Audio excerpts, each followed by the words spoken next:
Tonight, we're proud to have Time Sifters board member Dr. Stephen Derfler talk to us about the Nabatean capital city, Petra, the rose-red city as old as time.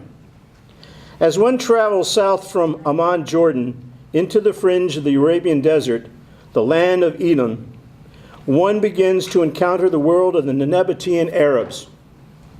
Long considered to be the controllers of the overland spice routes from the Indian Subcontinent to the Mediterranean Sea, the Nabateans were an enigmatic people. However, their capital would be found on the eastern extremity near the Wadi Rum and Wadi Mousa at Petra in Edom. Extending as far as the eye can see, this is a jumbled landscape of brilliant-hued sandstone that became isolated by geologic time and space. It is the invisibility of Petra that guarded it and ensured its prosperity. Dr. Derfler is an international educational consultant, public speaker, archaeologist, historian, researcher, teacher, and writer. Dr. Derfler has been uncovering the histories of ancient civilizations for 40 years, tracing the development of Western religions from their roots in the Middle East and Eastern Mediterranean countries. Dr. Derfler brings insight to current political and social events, bridging the past with the future to promote greater understandings between people from different faiths and walks of life. Please welcome Dr. Derfler.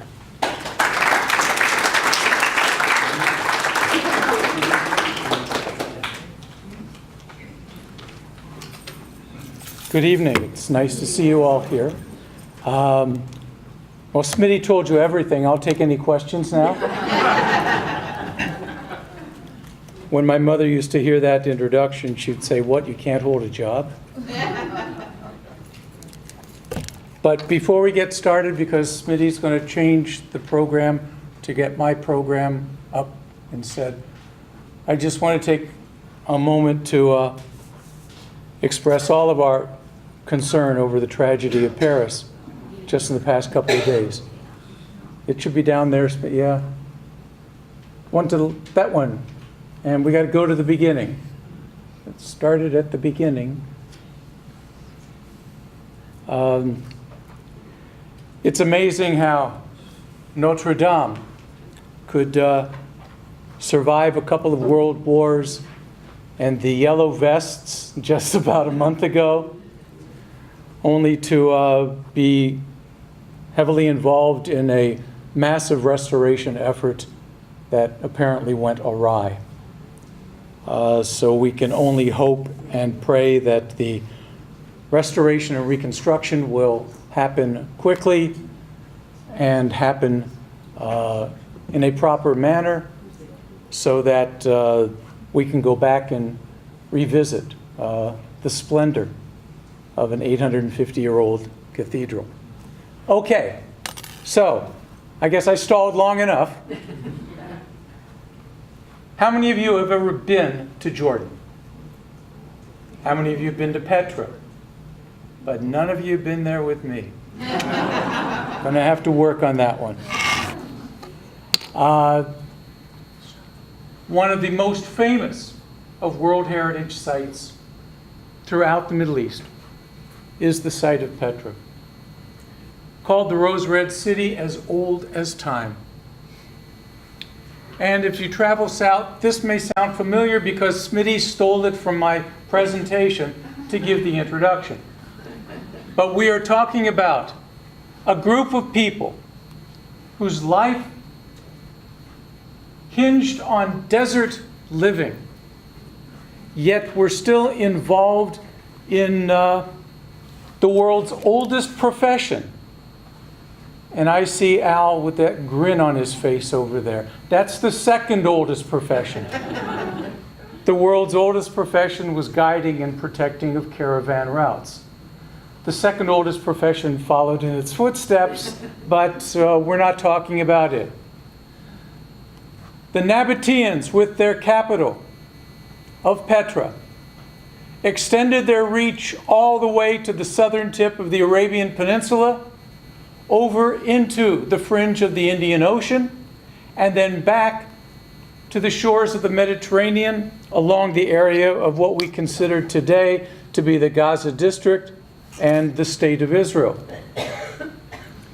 The Nabateans would build a series of caravanserais, or caravan inns, that would extend from their capital in Petra and extend through the Negev desert all the way to Ashkelon and Gaza along the Mediterranean coast.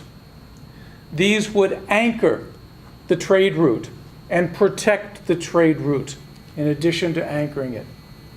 The capital would be found at the site of Petra, located in Edom, and it is in an extraordinary territory that geologically is a beautiful jumbled red rock mess, but also climatically is one that is very difficult to live in. And you would wonder how these desert Arabs would be able to survive. They also incorporated a unique water collection and storage system throughout their network of cities that would allow them to survive this very harsh environment, because there is no standing water.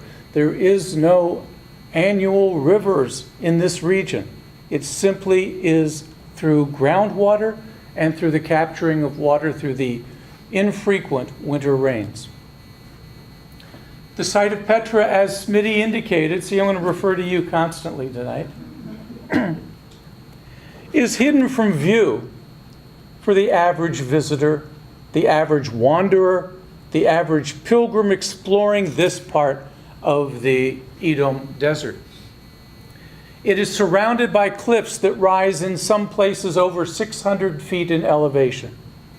And the entrance into the box canyon in which Petra sits at some times is so skinny that I have to turn sideways to get through. See, I told you I'd mention Smitty, not to mention Smitty. All right? Today, the entrance to Petra is opposite a long 3-kilometer long passageway that is that narrow in places, called the Siq, S-I-Q. It then leads into the central valley, again surrounded by mountains and ridges. And this is where you find this magnificent capital. But because flat space in this valley is of such a premium, nearly everything is constructed, built into the cliff face. So this is a living city carved out of the natural rock, including treasuries, including temples, including theaters, and of course, tombs as well. We're going to be walking through and into and exploring Petra and seeing the marvels that existed beginning as early as 27 centuries ago and only coming to a screeching halt in the year 106 of this era, when the Romans bribed a Nabatean citizen of Petra to find a backdoor entry in. And they would then enter into the city of Petra and in a bloodless takeover, occupy it and subsume the Nabatean kingdom and make it a province as part of the Roman Empire at the beginning of the 2nd century of this era. So, here we can see then the entrance into the gorge and the canyon of Petra. This entrance goes through a narrow, narrow valley in Arabic called the Siq, but we also call it the Wadi Mousa, the Wadi of Moses, because according to both Islamic and Jewish tradition, this is integral to, and I guess it's sort of fitting because Passover starts on Friday night, the Exodus narrative. You know, when Charlton Heston took it to Yul Brynner. And by the way, if you have any question about whether the ancient Israelites were related to the modern Jews I can put that to rest because Jewish guys don't ask directions. Moses, we've been wandering for 40 years. There's a gas station. It's okay. I know where I'm going. Enough said. But when Petra disappeared from the world's stage at the end of the 2nd century of this era, it would be unknown to humankind until the beginning of the 19th century.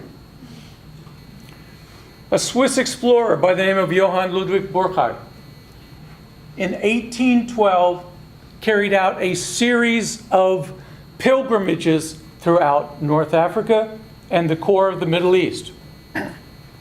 It was unique for that day and age because most Arab cities that were Islamic cities were forbidden to non-believers.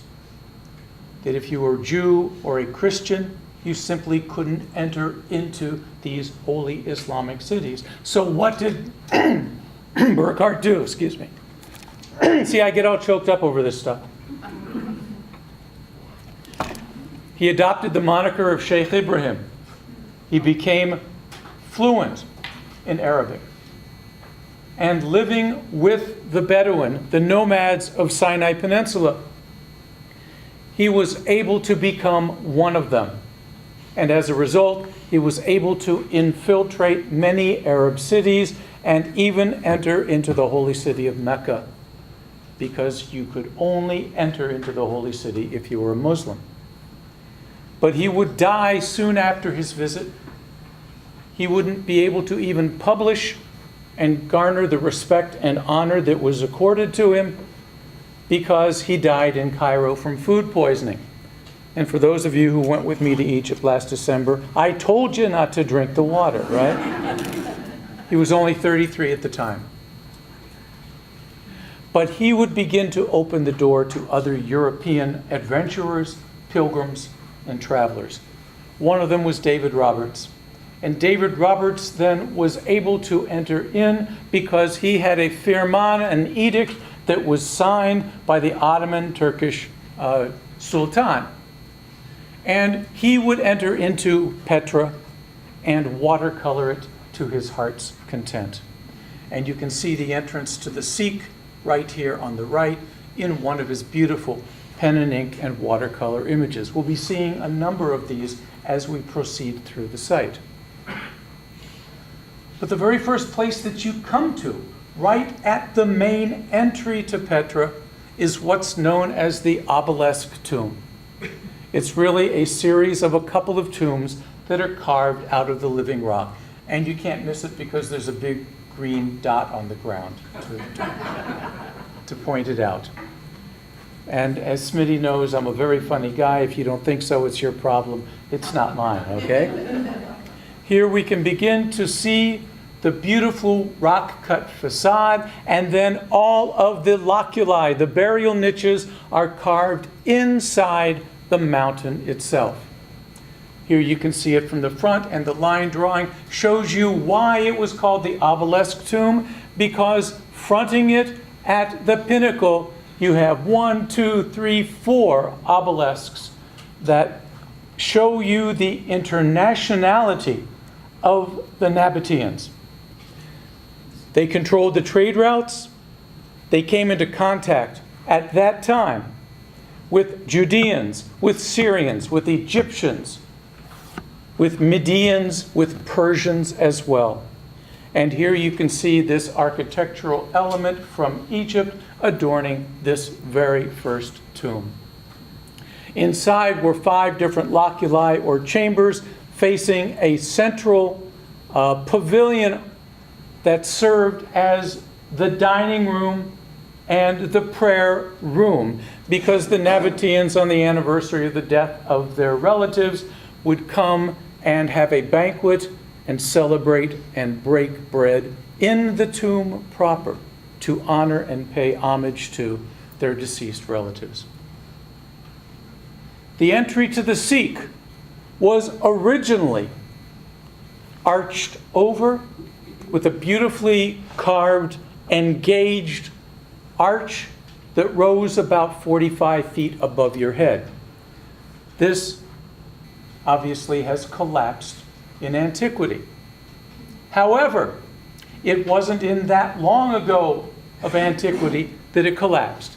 Because on the right you can see that David Roberts and Léon de Laborde would both visit in the first third of the 19th century and see this arch still beautifully preserved, protecting, dominating, guarding, and decorating the entry into the Nabatean capital. So why did it collapse? We believe that it's a result of an earthquake that was at some time in the middle of the 19th century. In the winter, there are flash floods throughout the desert in the Middle East. You can have a rainfall that lasts just like our summer rains, a whopping 15 minutes. But because the ground is so hard pan, the moisture is not absorbed into the ground. You would need a lot more than 15 minutes of rainfall for the moisture to soften the ground and then sink in. So the water comes rushing off the slopes of hills, and it enters into the Siq, and it floods it, sometimes to a depth of 6 or even 7 feet. But the Nabateans understood this, and as a result, along both sides of the Siq, cut along the edge of the bedrock, you can see water channels that were in many places originally covered over with limestone slabs.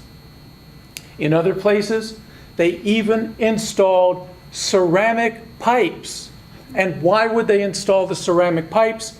Because we all know that water does run uphill, but only with our help. And that help is pressurization.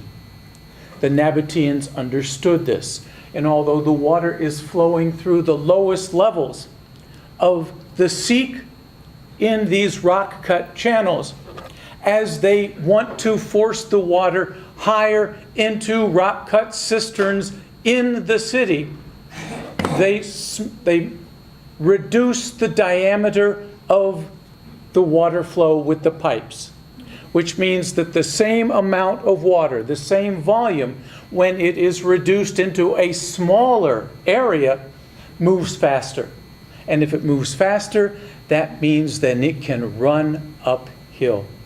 And this is 2,500-year-old technology. And here you can see in the museum that's adjoining Petra, a couple of those ceramic water pipes that are about in the 5th and 4th centuries BCE.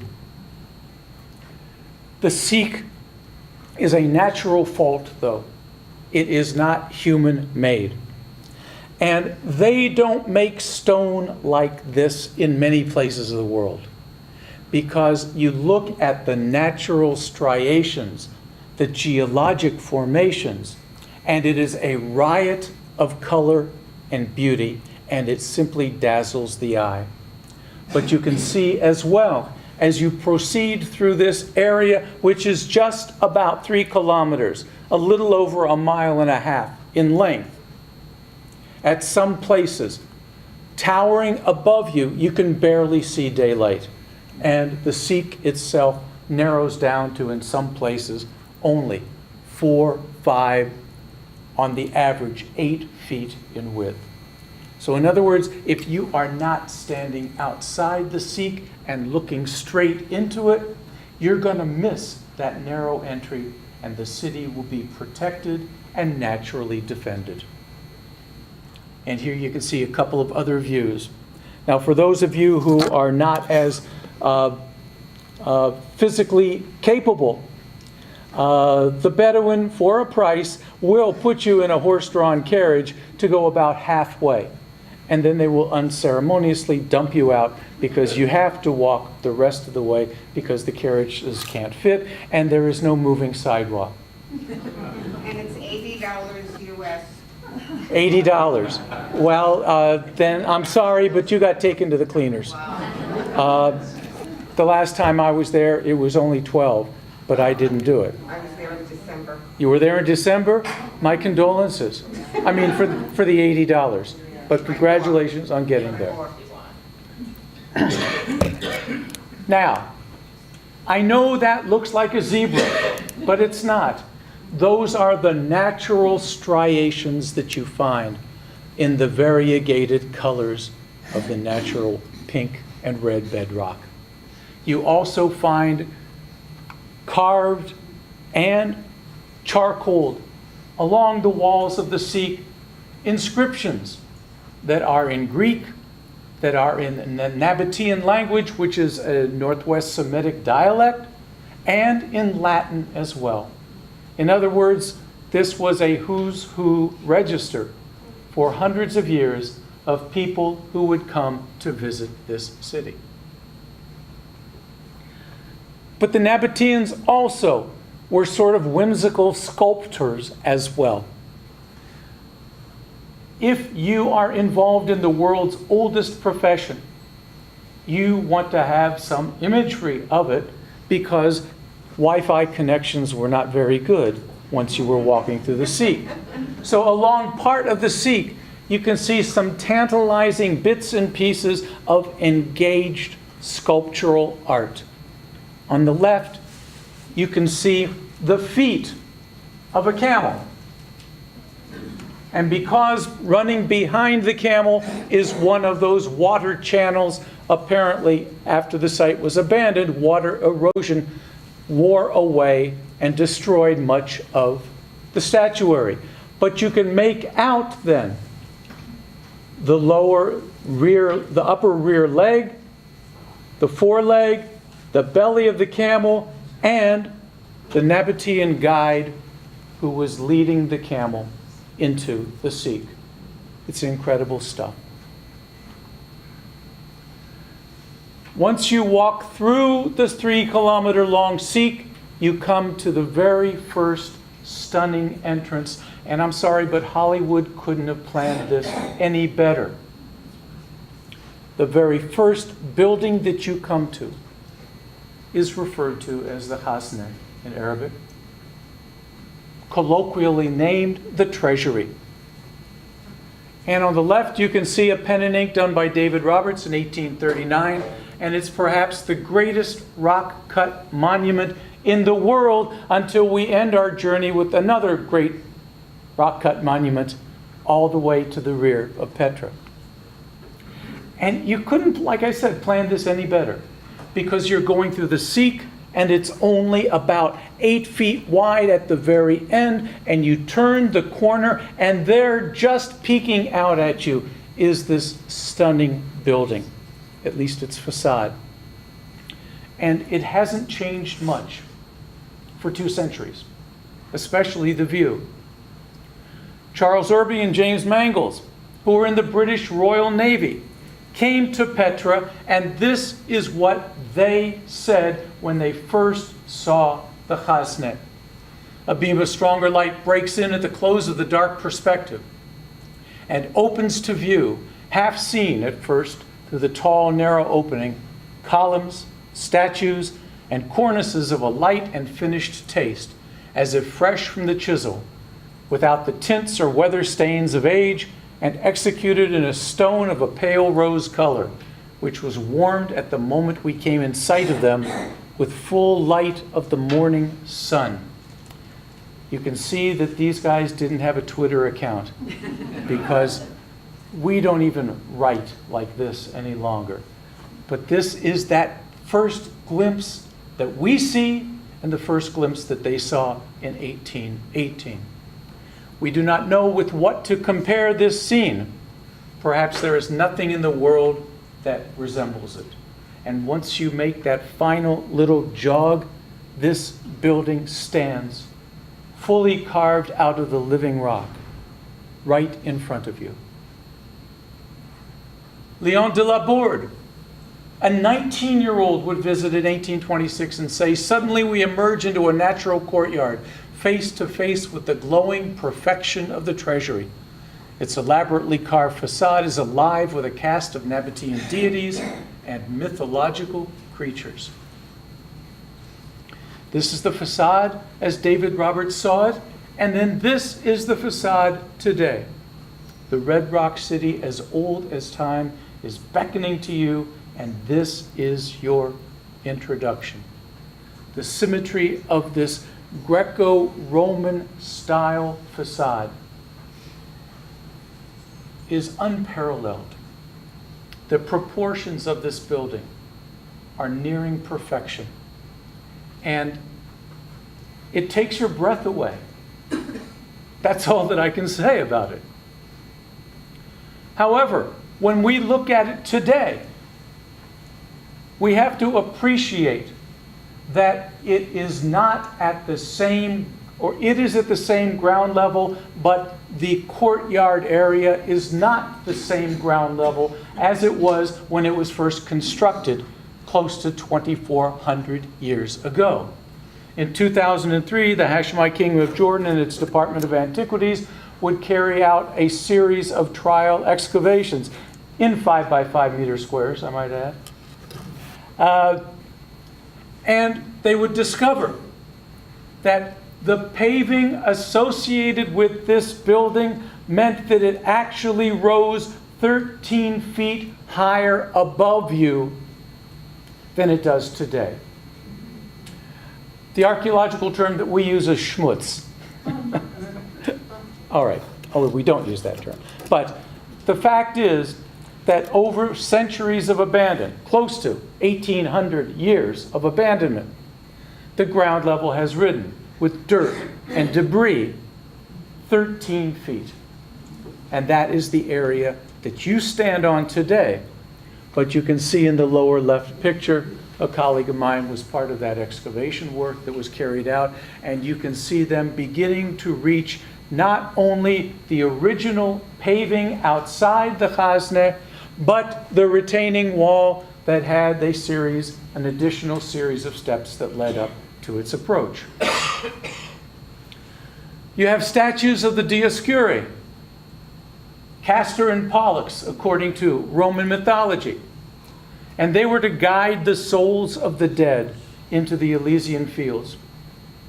You also have dancing Amazons, winged Victories, a Medusa, eagles, and other mythological creatures associated with the funerary practices of the Nabateans. Because remember, they would take their ancient religion of 700 years before the Romans, and then they would blend and mix, and the term that we use is syncretize, to bring them all together so that they could become part and parcel of the greater Greco-Roman world.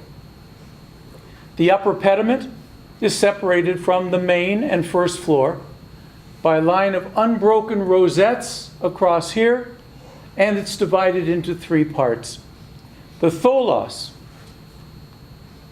is topped by an urn, and this is how you get the Arabic name for this structure, the Treasury, Khazne in Arabic. They thought that there must have been a treasury inside this urn, and they couldn't lift it up because it was fully engaged. So what have people done over the centuries? They have taken pot shots at it to try to break in. And unfortunately, there is nothing but solid rock there. This is the way that David Roberts saw it in the 1830s. And you can even sort of make out, if you look very carefully, bullet holes left by those trying to find a way into the tholos and the urn that had to have riches and treasure inside of it. The interior of the building, I think if you go under Wikipedia and look under the word bummer, this is what you would see. Because the interior, no matter how beautifully carved and how precisely smooth and how stunningly beautiful the variegated layers of stone are in the bedrock, it's plain, it's unadorned, and it's empty. Robbed in antiquity of whatever might have been in there. You can see then the courtyard the colonnade that leads into the porch, and then 2 wings of rooms flanking the main chamber with 3 loculi or niches on the side. The building itself is the central chamber, a perfect 40-foot cube. And I don't know if they went to Abu Home Depot to get a tape measure, but it's amazing. It is within 2 centimeters, which is about a little over half an inch of being 40 feet by 40 feet. That's simply stunning. The only interior decoration are the pediment and the lintels of the side chambers within. This is the last look that we have of the Khazne, the treasury, because the Siq is to the left over here, and now we walk to the right around the natural outcroppings of rock to head into the center city itself. And the first thing that you hit as the entrance into the center city was a stunningly beautiful rock-cut theater. It's in the Roman style. Although created by the Nabateans, remember, they were a client kingdom of the Romans until they were taken over by 106 of this era. And as a result, Greco-Roman technology also ran through the Nabatean Empire's veins. This is a rock-cut structure engaged into the west wall of the mountain here. Here you can see it. And if we would have been giving this lecture at Petra, this is the AV booth, and this is where the camera would have been, I think. Okay? I'm not sure. We believe that it was constructed during the reign of the Nabatean king Aretas IV, who would rule from 8 BCE, before the Common Era, and die in the year 40 of this era.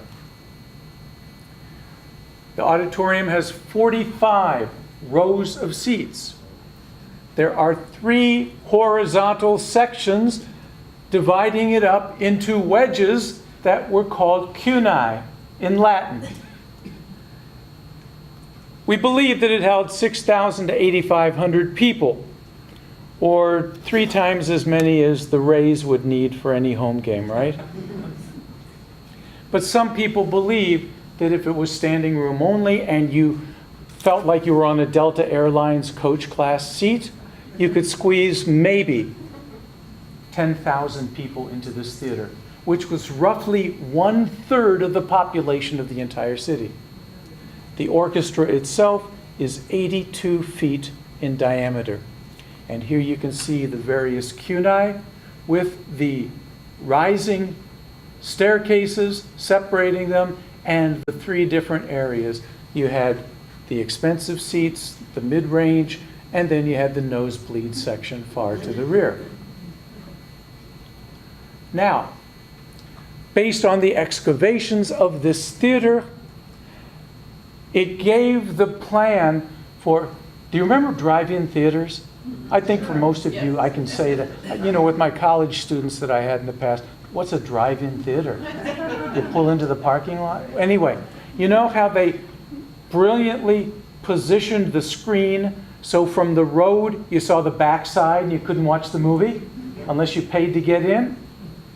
Well, apparently, in the course of excavations carried out in the 1970s, there was a screen wall that the Nabateans built so that people walking along the road outside couldn't look in and catch a performance without paying.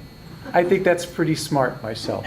And this is what the drawing apparently looked like, according to the archaeologists. Here you can see the remnants of the preserved and partially restored screen wall, with the theater then rising, cut out of the living rock of the mountain to the rear.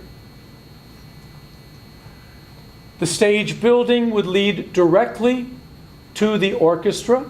This is the stage building here, and you can see the remains of it right here. And then the front of the stage building can be seen right here above the orchestra pit. We believe that it was destroyed by an earthquake that ravaged the Middle East in the year 363 of this era. That was one of the earthquakes that was right along the Jordan Valley fault line and wreaked havoc throughout Judea, Nabatea, and the area of what we call the West Bank, Judea, and Samaria today. This is what the theater looks like when you go all the way up into the cheap seats and look down. And then this is the way that it looked when André de la Bourde was there, Leon de la Bourde, in 1829. They must have had the Home and Garden show on the inside, I'm not sure. After you leave the theater, you enter into the bowl of the central city of Petra. Again, the mountains, which are all in the yellow ochre color, rise between 300 and 500 feet above your head, relatively steeply. But that makes it ideal for rock-cut tombs. And you find them lining all of the fringes of the central city, scores and scores of rock-cut tombs. Some of them with beautifully decorated and sculpted facades. Others are simple and plain facades. There are dozens and dozens, as you can see here from the distance. They are carved out of these mountains, and by the way, if you were wondering, they are red Nubian sandstone. These are not red marble. They are not igneous rocks. They're not hard rocks. They are red Nubian sandstone mountain cliffs with such a wide spectrum of color that we've already seen. These tombs almost look like they are part of a high-rise condo association, because there are also narrow streets and staircases that rise from one level to the next, so you can have easy facility to get up to the tombs that are on the third terrace up here, with this being the second and then the lower level down below. Many of the lower level tombs have not been cleared and excavated by the Department of Antiquities of Jordan. And as a result, they have accumulated over a dozen feet of wash and debris from those winter rains that would bring in scree and sand and stone chips and rubble. Only a few of them have been cleared, but here you can see, for example, as you look at the second level again, the various colors of the red Nubian sandstone. This is this particular chamber right there. The tombs have a number of different names to them, other than number 8. That's what the Jordanians called it, number 8.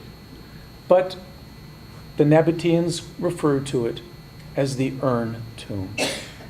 And the reason is because of its facade. It's located right here along this rock wall. This Urn Tomb is only partially preserved. It is one of the largest tombs to be found in the city of Petra, and it appears to have been used over quite a number of generations, 3 or perhaps 4. The interesting thing about it, though, is that it initially was carved out of the bedrock, leaving a flattened platform that would serve as an originally roofed over yet open to the air courtyard. Of course, the roof and many of the columns have long since collapsed, thus leaving the entrance of the tomb proper to the rear fully exposed. Here you can see the view as seen by David Roberts in 1839 or so. They believed that this was a royal tomb.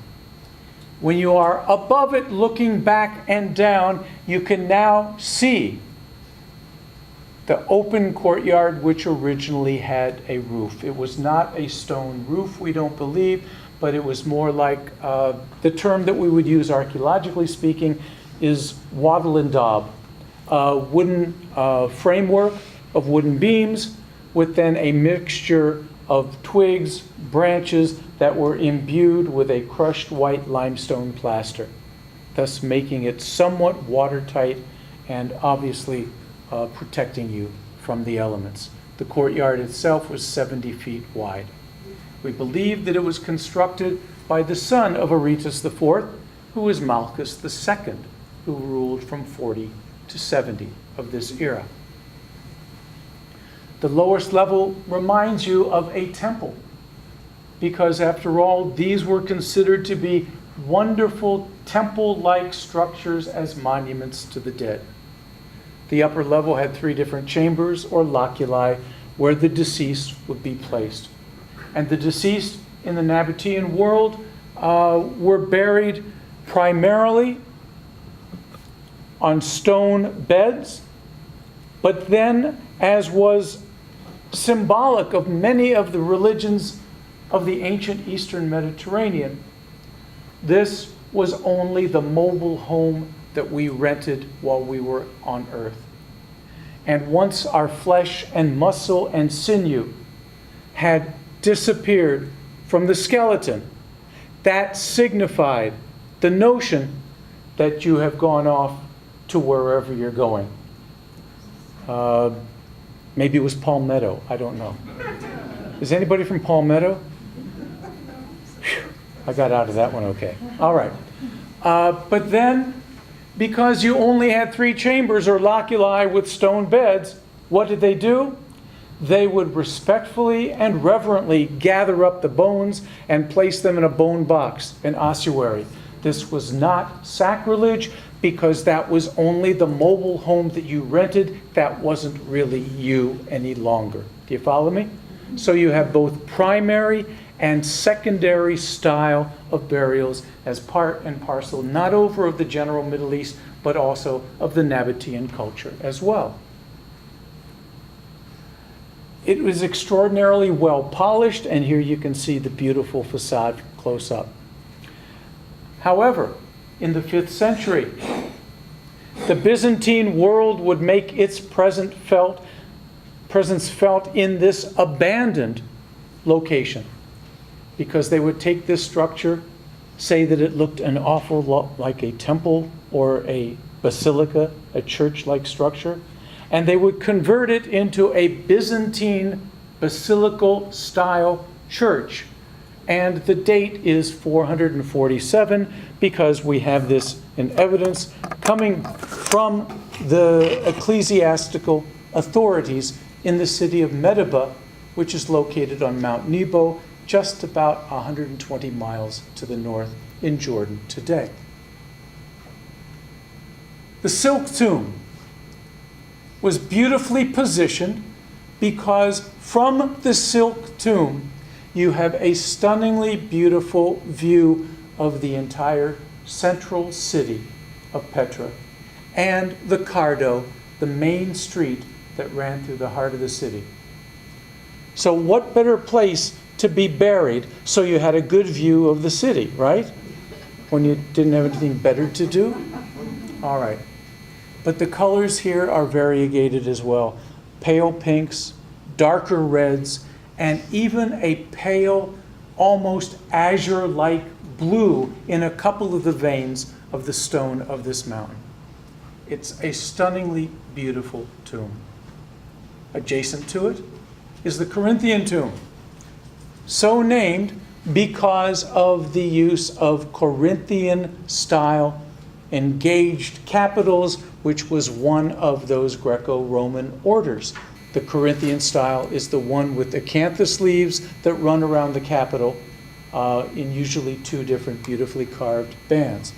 But because it is so high up the cliff face, it has been exposed to the elements, especially wind erosion, and as a result, it has become softened in terms of time for the past 18 centuries or so. The name was given by Urban Mangles because of the architectural style. It's 80 feet wide and it's 90 feet tall. It kind of looks like the Qasr.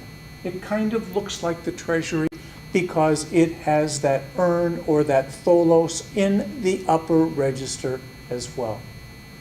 This leads us to believe that the architects who created the Treasury were also the same architects who carved the tomb for this member of the royal family at approximately the same time, within the same generation. On the inside, I apologize for this picture. This is when I first went to Petra back in the last millennium, and we used things like film and cameras, and we didn't have the ability to use flash because it was forbidden. But the inside is beautifully rendered in terms of semicircular columns that are engaged columns that are carved to make the interior main chamber look like a temple structure. Central Petra.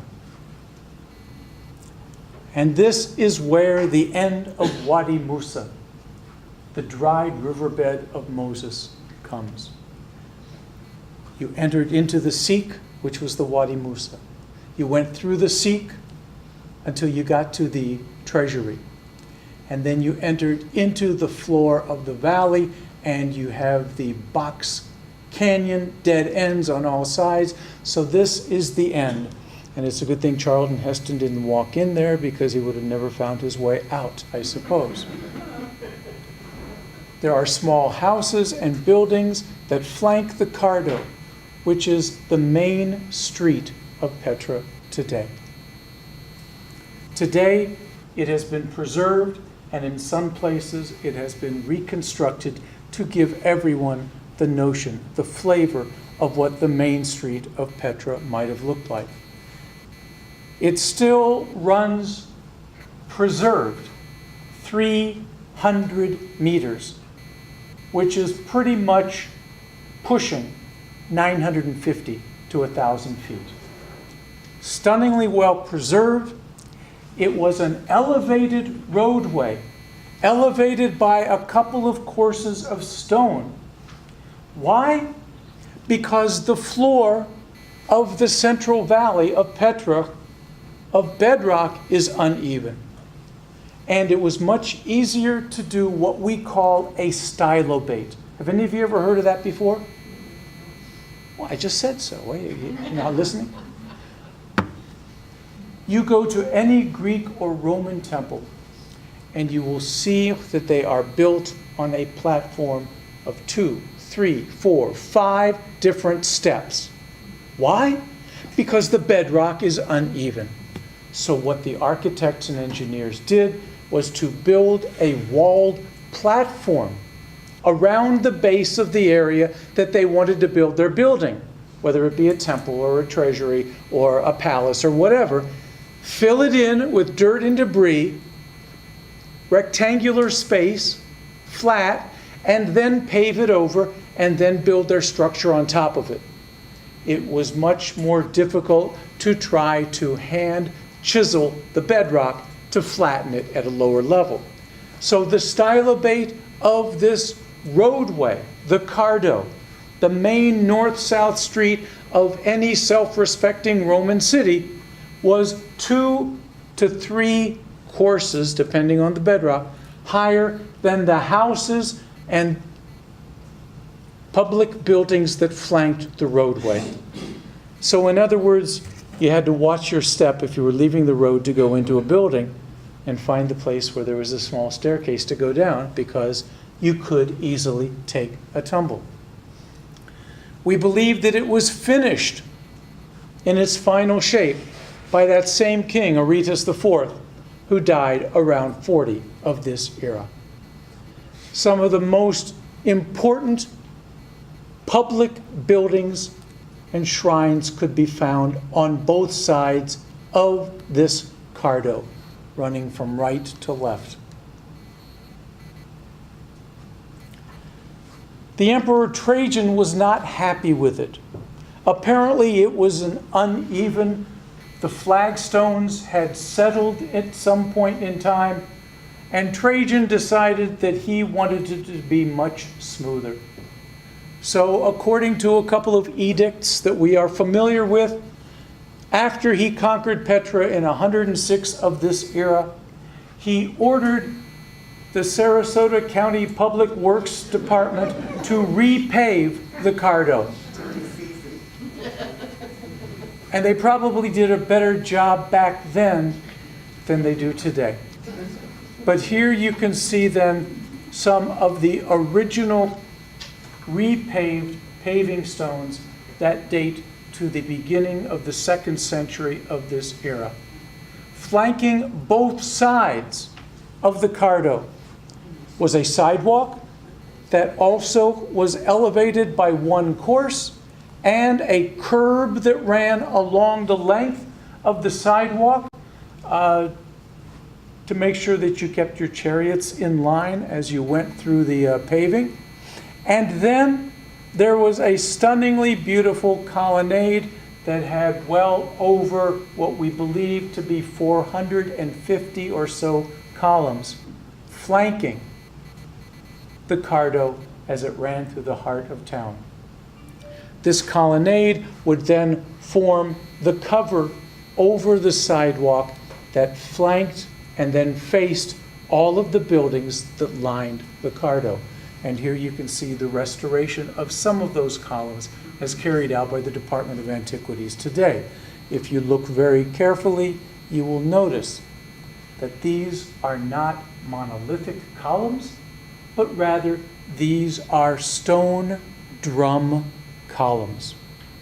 In other words, no matter how wealthy the Nabateans were, and no matter how opulent their capital city was, they were still cheapskates in the finest sense of the word, because it was extraordinarily expensive to carve single monolithic blocks of stone for your columns that stood at times 45 to 50 feet above your head.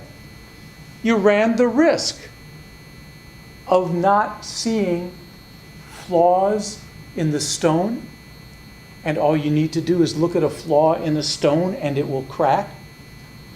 So it made much more sense to carve stone drums, to stack them, and then to plaster them over so they look like single white marble monolithic columns. Pulling the socks over everybody's eyes and saying, wow, this is a wealthy city, when in fact it was the less expensive version. At the far end of the street, right back here, you find another monumental platform constructed.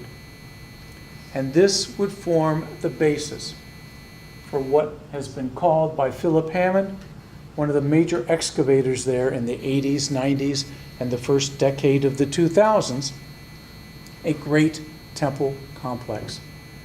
Here you're looking down the Cardo and the repaved Roman flagstones, and then here off to the left and right over here as you get closer, you can see the platform with a monumental staircase leading up to this temple complex. It seems to be the heart and soul of the Nabatean religious activity of the city. Here you can see in some of the pictures from Philip Hammond's excavations. In the early days of the project, in the late 1990s, you can see the excavation of the temple complex, the beginning of the clearing of the stairs, and they haven't even gotten to the line of buildings that fronts the massive monumental lower terrace and open courtyard. This is a broad flight of stairs that fills the entire south side then as you approach the temple proper from the lower temenos, or sacred precinct. We believe that the temple is one of the last great rebuilds of the Nabatean city of Petra. The last phase of construction dates to the 1st century of this era. So in other words, it was still around for only 50 years until the Nabateans were occupied by the Romans. Although the heart and soul and primary temple structure dates to at least 2.5 centuries earlier. So it proves that building, you can find dedicatory inscriptions that were building inscriptions. So-and-so gave 250 drachmas, for the building of this room or that room or whatever the case may be. The second courtyard is where you find the temple proper sitting. And this also is slightly raised in elevation. Located on the north side, this building faces to the south, but actually it faces slightly to the southeast because this has to do with the spring and the autumnal equinoxes. And so the building is aligned according to these 2 days, March 23rd and October the 23rd. This is different than the tradition that we consider of Eastern Mediterranean religions when you are talking about structures oriented to the east, such as Solomon's and Herod's temples in Jerusalem.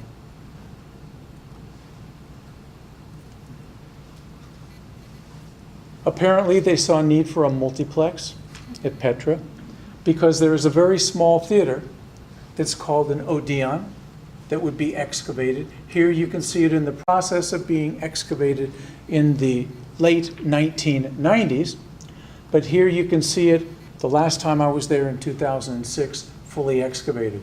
The line that you see over here is that bulk, that artificial section that the excavators maintain until they complete a room, and then they will take down the bulk and clean the entire feature as one complete unit, such as you see here. This is the small Odeon, which is just in front of this theater, the temple proper. There were a number of walkways and corridors that served as rooms for the ritual garments and vestments and paraphernalia associated with Nabatean religion, and these would all be surrounding the temple itself.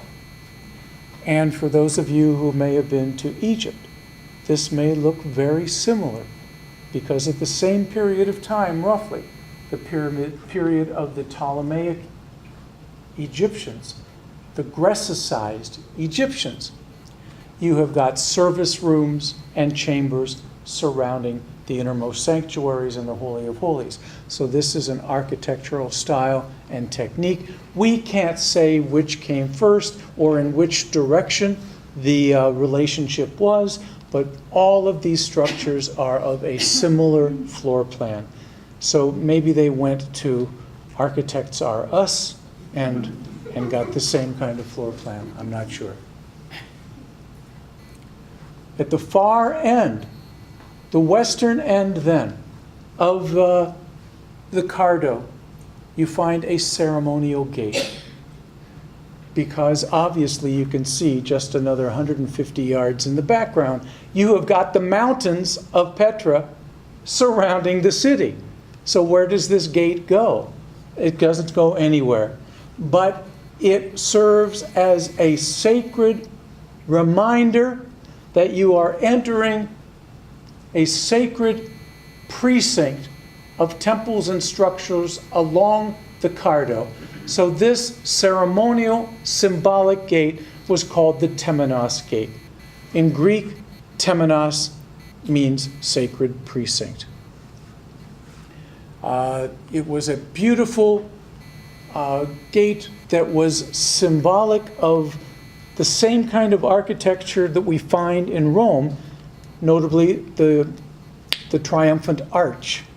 But again, that same earthquake of 363 seems to bear the responsibility for collapsing the arch that was above the entrance onto the Cardo. 4 different columns flanked and supported this archway, as you can see here. Now you can see it based on recent excavations. It appears that even though it was a ceremonial gate to the sacred precinct, stone door sockets and pivot points were actually discovered that seem to, here's a word that I'm making up, hintimate that there may have been a symbolic shutting of doors at the end of the day with regards to the sacred sanctuary and the sacred precinct. We can't be sure. Here we can see what it may have looked like in antiquity, and this is the view that you have from the Cardo looking out the sacred sanctuary. This then is an artist's 3D reconstruction of what the central area of Petra looked like. The central precinct, the great temple, and then finally we come to a building that's known as the Qasr al-Bint, which means the palace of the daughter of the pharaoh. And of course, this was named by explorers in the 19th century, and it has nothing to do with the daughter of the pharaoh and Egypt.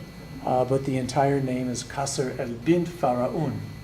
It was probably built by Obados II, the predecessor to Aretas IV, sometime in the latter part of the 1st century BC. Again, this building would be destroyed by that earthquake that decimated the entire Petra Valley. Here you can see that it's called a tetra-style temple in Antis. It is not parallel or symmetric in any way, shape, or form. The facade opens onto a small front porch that had 4 columns originally supporting it. It rose 95 feet in elevation and almost a perfect square, 103 feet to the side. It had mottled plaster on it, and it was adorned by medallions. But then when Christians and Muslims came, pilgrims, to visit this place, because these were deemed pagan images, these plastered medallions and images were stripped of this building. Isn't iconoclasm a terrible thing sometimes? It is. This is what Ludwig Burckhardt believed this Qasr al-Bint al-Pharaon looked like in antiquity. It was probably a building that was dedicated to many of the gods of the Nabateans, but perhaps the principal deity, who was the god Dushara, and the consort Al-Uzza. And if iconoclasm is a bad thing, 21st century virtual reality is a good thing. Because here you can see a 3D animated, computer-generated reconstruction of what the Qasr al-Bint might have looked like in antiquity. At the very far end of the valley, we find a staircase carved out of the living rock.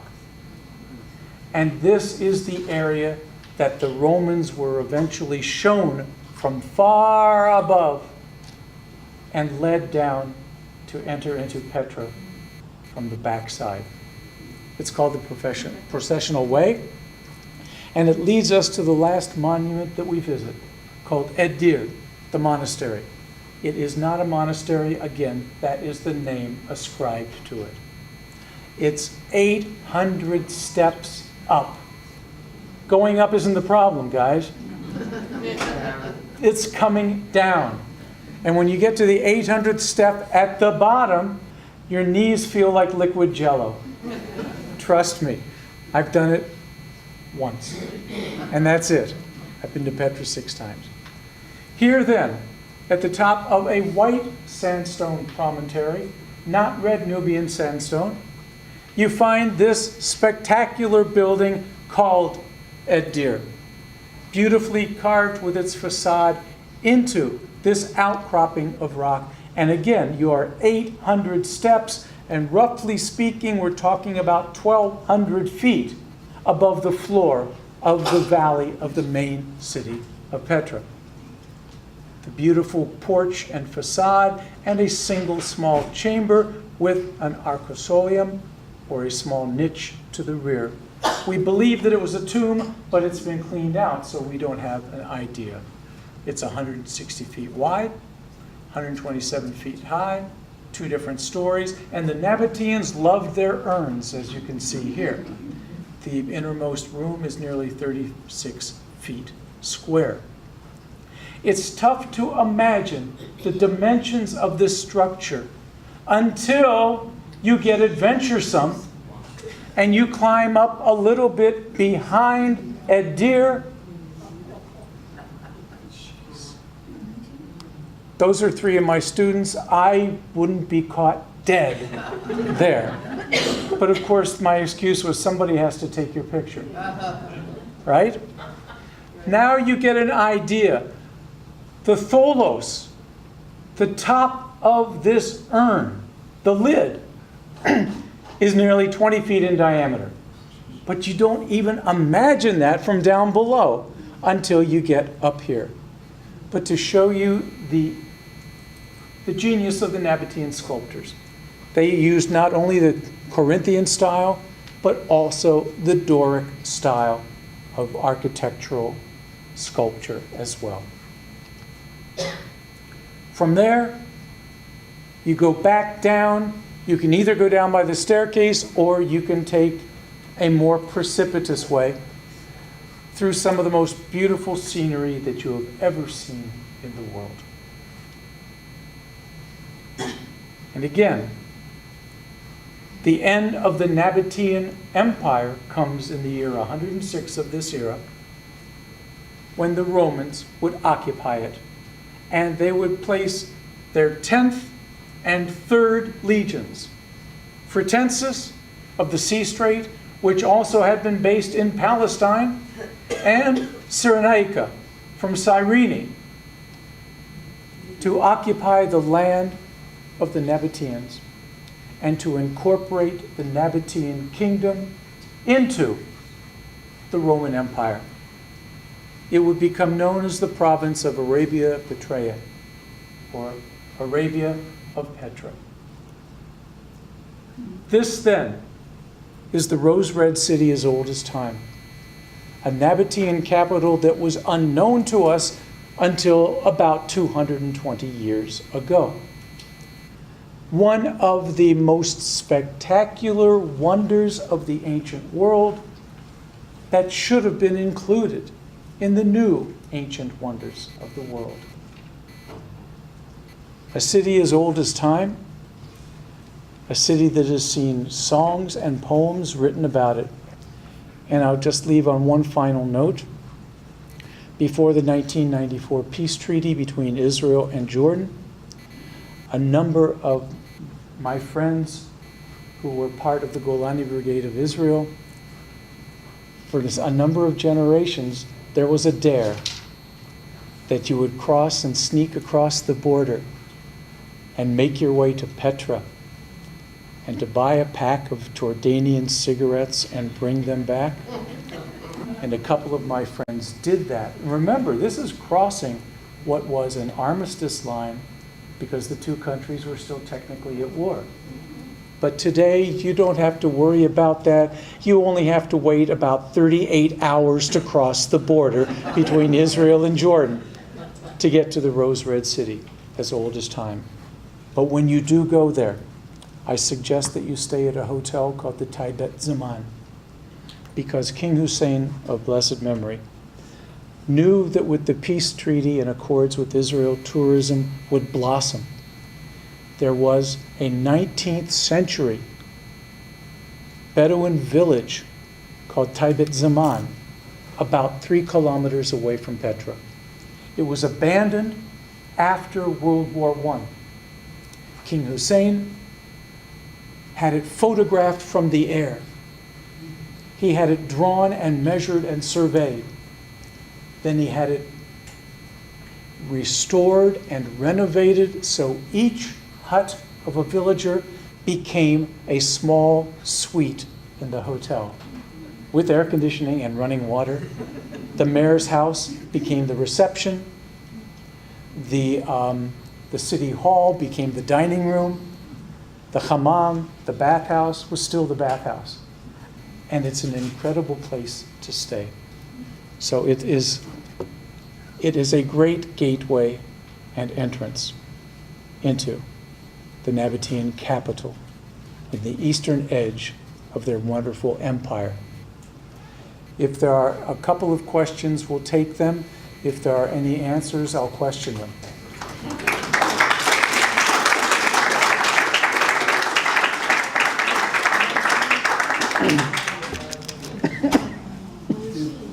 I was told that when the Jews with Moses were wandering in the desert, that they stayed here. Is this possible, or was this not even in existence?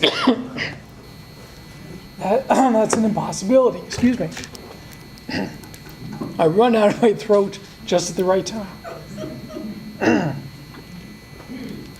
Don't record this, Glenn. That's an impossibility.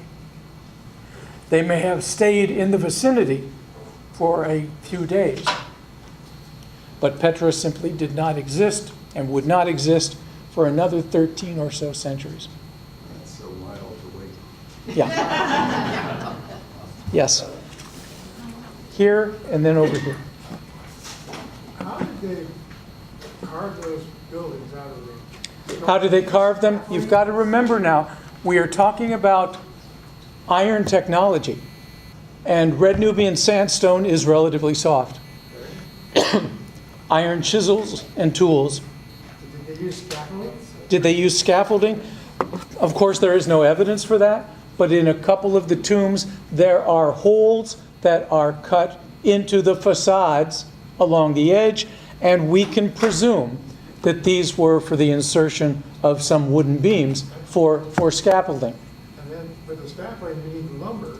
Yes. It looks like there's not many trees out there. Today there are not many trees, but you've got to understand that much of the central Middle East was deforested in later antiquity, meaning the Crusaders.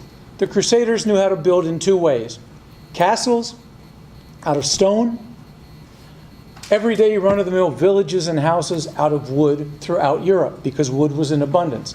So we can blame it on the Crusaders for the deforestation of much of the area around the Jordan Valley and the central Middle East, where the Crusaders set up shop. So there were more trees. I'm not saying that these were big forests, but again, you're not talking about a lot of wood because of all of stone architecture. You're talking about furniture, thresholds, lintels, beams, and that's about it. They wouldn't have gone from the top down. No, they would not have gone from the top down because it's almost impossible because of the sheerness of the cliffs. Okay, Wald? There was a program on television that said that they did it from the top down. There was? Well, then we can agree to disagree. Don't believe everything that people like Zahi Hawass say. Forget no. Salima Ikram is another story because she's a good friend of mine. Any evidence of slaves being used for construction? Any evidence of slaves? The answer to that is no. There is no evidence one way or the other of their labor force, but we can assume fairly safely that there were prisoners of war, that there were members of the peasant class, if you will, that would be conscripted into serving their king. But in terms of slavery, we don't have any evidence. She was going to ask a question, then we'll get here. Actually, it was asked. I was just amazed at the amount of labor and construction ability that went on. And so those were my questions. So, Okay, so is this where we say asked and answered, like in a court? Here, and then I think we're going to have to disappear. Yes. 2 questions, and then we have to The draw. population, The population? did the construction, have we done any archaeology on the, what I would call the residential sections?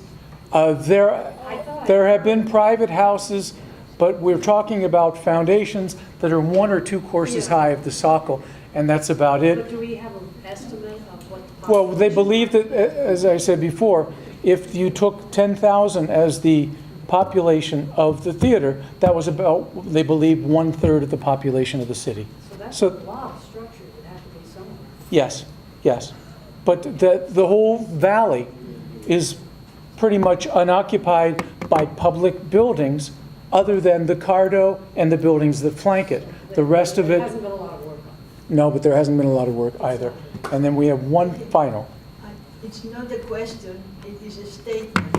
15 years ago in Sam's Club, I found a book of Robert's old paintings. Did you find it too? Well, David Roberts and I go back a long way. No, I mean, it was Everywhere that I've been in the Middle East, in my earlier days, I took his books with me because I tried to get as many photographs in the same angle as the stuff that he did. And then you saw some of that here.